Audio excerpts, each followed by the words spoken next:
pedophiles, womanizers, and incestors. No, we're not reading off your local sex offender registry. We're talking about the Roman emperors. That's right, the men who held near unparalleled power in the Mediterranean for centuries were often just as infamous for their personal depravity as for their political authority. There was little holy about this Roman Empire.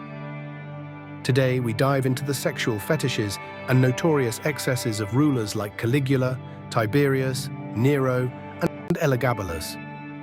Before we get into the sexual depravity of the pinnacle of Rome's elite, we first need to understand the role of sex and the concepts of sexuality in the ancient Mediterranean.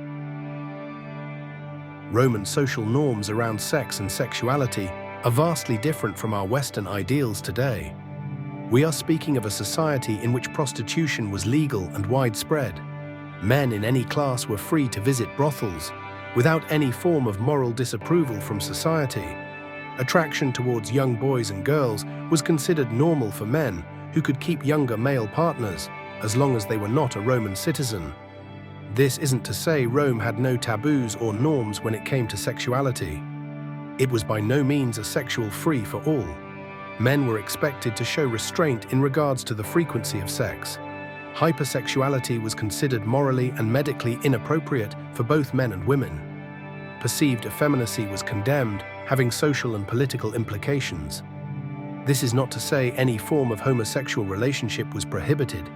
It was perfectly fine and unremarkable, as long as you were not taking the passive role, being penetrated. While taboos and social norms governed what was considered proper in forms of sexuality in Rome, they were quite obviously more loose than modern sexual social norms. Still, the actions of various emperors and high officials within the empire are noted for their obscene sexual depravity. Emperor Caligula, ruling from 37 to 41 CE, probably one of the most famous and well-known Roman emperors. He's most well known for his cruelty, sadistic tendencies, insanity, sexual perversion, and demand to be worshipped as living God. His reputation largely comes from his later years, as at the beginning of his reign, he is noted as good, generous, and fair, with an increasing progression into tyranny. At 18, he was sent to live with his uncle Tiberius, the man responsible for the deaths of his older brothers and mother after his father died of malaria. Tiberius, who we will discuss, was exceedingly cruel and sexually deprived. When Tiberius died on the 16th of March 37 CE, many believed Caligula may have had a role in his death, but cared little on account of the former emperor's unpopularity. As I stated earlier, the beginning of his rule was seen with great optimism. But in October of that year, he grew seriously ill, seemingly fatally.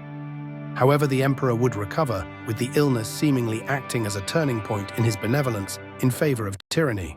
Suetonius records the emperor as habitually engaging in incestuous relationships with his sisters, with one in particular, Drusilla, whom he seems exceedingly infatuated with, reportedly taking her virginity as a child, and once he became emperor, abducted her from her husband to parade her around as his wife. It's unlikely these accusations have any real basis in history. Most are likely fabricated. At this time, accusations of incest were common against rival public figures. But while Suetonius's claim of incest are not likely true, his use of sex as a tool of power most certainly was. He would insist on aristocratic women accompany their husbands to banquets, where he would inspect them as livestock, selecting the most attractive to accompany him in these chambers, then discuss her sexual performance in front of her husband. He even forced a consul's wife to divorce him, sending the documents to the consul personally. Emperor Tiberius reigned from 13 to 37 and was the predecessor and uncle to Caligula. Tiberius is likely one of the most perverted Roman emperors of all time. In his youth, he was relatively well-behaved beneath the prying eyes of the capital. It was when he chose to go into exile in Capri, the depravity really began.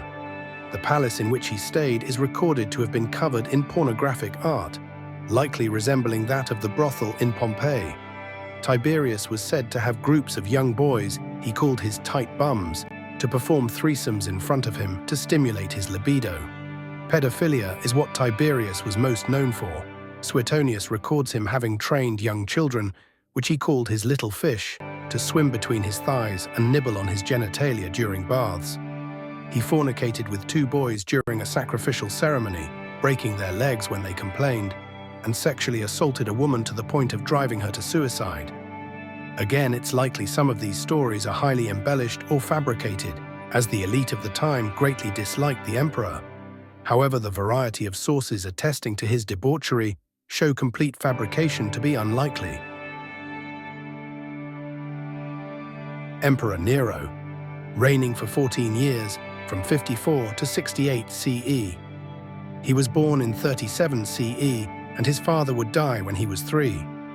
His mother would be remarried to Emperor Claudius, to whom Nero succeeded in 54 CE after being named his heir, supposedly having had helped in the murder of his adoptive father. Nero was said to have had an incestuous relationship with his own mother, Agrippina. Supposedly, they were known to have intercourse in the litter when carried together, with stains on their loins exposing what they had done. She would reportedly get him drunk to loosen him up. She was believed to be complicit in the relationship to share in his power, although he ultimately killed her in 59 CE. Nero would have several wives throughout his reign. Octavia was his first, whom he forced to commit suicide. The second, Poppaea Sabina, whom he kicked to death after she scolded him for returning home late. And last, Statilla Messalina, his former mistress, whose husband he had forced to commit suicide so he could marry her. He also had 2 male wives, Pythagoras and Sporus. Pythagoras, also referred to as Doryphorus, who married Nero in a bizarre wedding ceremony where Nero took the role of the bride. Sporus, on the other hand, was castrated and married by Nero in 67 CE. Nero was known to sexually assault the wives of senators. He also was known to be run through by his husband Pythagoras, while moaning loudly after being dressed as a wild animal, freed from a cage to attack the genitals of men and women tied to stakes. While again the true extent to these stories cannot be known, it is noted, however, he was the last of his line, meaning there was no need for political slander. Finally, Emperor Elagabalus, a teenager who was probably Rome's worst emperor of all time. He reigned for 3 very eventful years. He was said to never bed the same woman twice. He was known to extend his lust to charioteers whom he particularly admired, attempting to marry a charioteer named Heracles and name him Caesar. He was known to choose the office of his officials based on the size of their penis, engaging with them in anal sex. He offered humongous sums of money to doctors who could surgically craft him a vagina via incision, which earned him the contemporary title of Rome's transgender emperor, with scholars debating whether he may have identified as a woman.